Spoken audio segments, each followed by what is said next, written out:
Welcome back. We've got a very special treat for you on this Eid. The CEO of La Posta Group, Michel Ferneini, is with us today, and he's here to talk about what else? Food. Michel, I want to start with, I know you own La Posta restaurant and other catering services as well. What would you say does it take to be a successful restaurant owner in Lebanon? Give me the top three things. Well, in Lebanon, the challenges are certainly different than in other countries. We always have surprises, sometimes good, sometimes less good. However, I would say that we need to be very insistent, perseverant. We need to be creative, for sure, and we need to be also very well organized.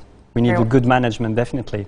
What inspired you to get into the restaurant, food and beverage business? Can you tell me how it started? Well, that's a long story.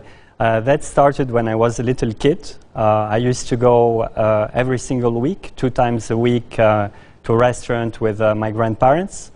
And then the tradition continued in Italy when I left after the beginning of the war to Italy.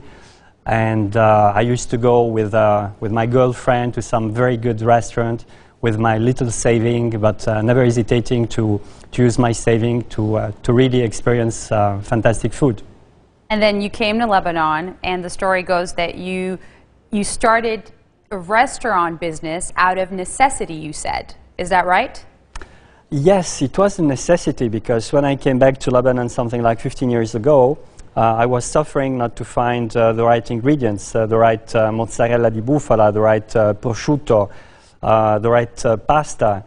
For me, everything was missing, and so I said, we have to do something. And this is how I thought to open an Italian restaurant. But it was not that easy, because to open a good Italian restaurant, I need to supply also the ingredients. Where do you get your ingredients from for your restaurant? Well, effectively, that was the big challenge, that 15 years ago, there were almost no Italian ingredients for good quality. So finally, we decided to form 2 companies. The first one importing and distributing ingredients, obviously distributing to its first customer, the restaurant itself, and then the restaurant. So it was 2 ventures that started something like 12 to 13 years ago. And all ingredients are imported from Italy? Yes, our ingredients are directly imported from Italy, and what is nice is that I actually offer some wine that I used to drink in some restaurants in my city in Milano. So we're actually looking at the pictures right now of La Posta, which is your restaurant, which are mouth-watering. Anybody who's watching should probably head there right away to have a good meal on Eid if you haven't already eaten. I wanted to talk about another thing that's kind of taking light now in Lebanon. Everybody's talking about having green restaurants. You know, how difficult or expensive is it to be a green fast food restaurant in this country? Sure.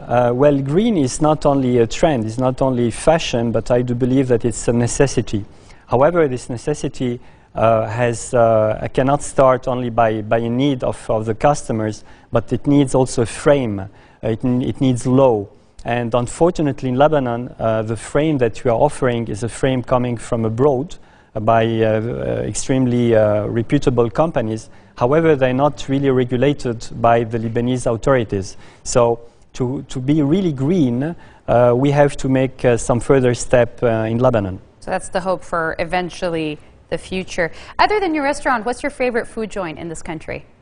Wow. Yeah. I know you're friends with a lot of restaurant owners, but give me your favorite one other than La Posta. You are tricking Youmna, but I'm going to answer to your question. Not easy. Well, we need to know where to eat, right? So tell us. Well, I would say that I'm very often to a fantastic restaurant, a Japanese restaurant called Shogun. It's a very old restaurant as a Japanese restaurant. It also has something like 15 years. And it's not only a restaurant of a great friend of mine, but it's Shogun also follow the same philosophy that we have at La Posta. So they import their own product, the freshest one, the best ones, and they are wonderfully cooked by a great team of chefs, experienced chefs. Shogun, yes. The Shogun one. Michel, what's the worst meal you've ever had? Oh, yeah. What's the worst meal you've ever had? Describe an awful meal to me. Yeah, sure. Well, I try to avoid to go in some places where I could be disappointed. For me, an awful meal is not... What places are you disappointed in? Well, exactly. Tell me what places you're disappointed in. You are not that kind today, Youmna, but I'm going...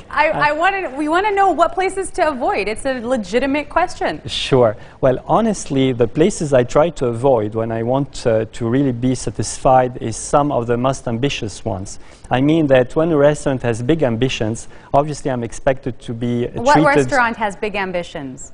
I would say that when I need really not to be disappointed, I go to some restaurant that offers consistency. So I can answer to your question saying that some basic, even let's say fast food restaurant, not very ambitious in terms of refinement, being consistent, do not disappoint you. So this is very important for me. Okay.